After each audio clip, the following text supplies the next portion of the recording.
తెలంగాణ తిరుపతిగా భావించే యాదగిరీసుడి పట్ల భక్తుల నమ్మకం అచంచలమైంది. మీ బిజినెస్ విస్తరించాలనుకుంటున్నారా? మార్చి 16-17 హైటెక్స్ లో ఫ్రాంచైజ్ ఇండియా బిగ్గెస్ట్ ఫ్రో ఎక్స్పో. పిలిస్తే పలికే దైవంగా భావిస్తూ ఉంటారు ఆయన భక్తులు. స్థల పురాణం గురించి చూసినప్పుడు యాద మహర్షి చేసిన తపస్సుకు మెచ్చి నరసింహస్వామి ప్రత్యక్షమయ్యాడు. యాద మహర్షి కోరిక మీద అక్కడే లక్ష్మీ నరసింహస్వామిగా వెలిశాడు. ఆ ఋషి కోరిక మీదే ఆ కొండ యాదగిరిగా, ఋషి గుట్టగా ప్రసిద్ధికెక్కింది. అనారోగ్యం, గ్రహపీడ నివారణలకు భక్తులు నమ్మకంగా యాదగిరీశుణ్ణి దర్శించుకుంటారు. చాలామంది భక్తులు భూ విరాళాలు, మొక్కులుగా చెల్లిస్తూ ఉంటారు.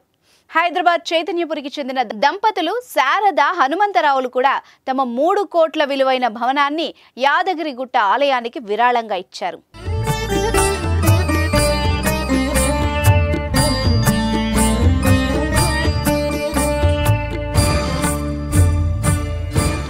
యాదగిరిగుట్ట లక్ష్మీనరసింహస్వామి ఆలయానికి హైదరాబాద్ చైతన్యపురికి చెందిన శారద, హనుమంతరావు దంపతులు 3 కోట్ల విలువైన భవనాన్ని విరాళంగా ఇచ్చారు.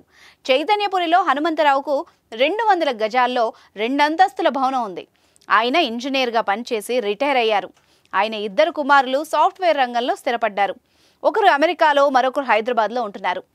చైతన్యపురిలోని భవనం తాలూకు రిజిస్ట్రేషన్ పనులను యాదగిరిగుట్ట దేవస్థాన అనువంశిక ధర్మకర్త బి నరసింహమూర్తి ఈవో రామకృష్ణారావులు పూర్తి చేసుకుని భవనాన్ని స్వాధీనం చేసుకున్నారు. కాగా యాదగిరిగుట్ట పుణ్యక్షేత్రంలో సోమవారం హరిహరులకు విశేష పూజలు నిర్వహించారు. ఆలయ ఖజానాకు వివిధ విభాగాల ద్వారా 28 లక్షలకు పైగా ఆదాయం సమకూరిందని ఆలయ అధికారులు తెలిపారు.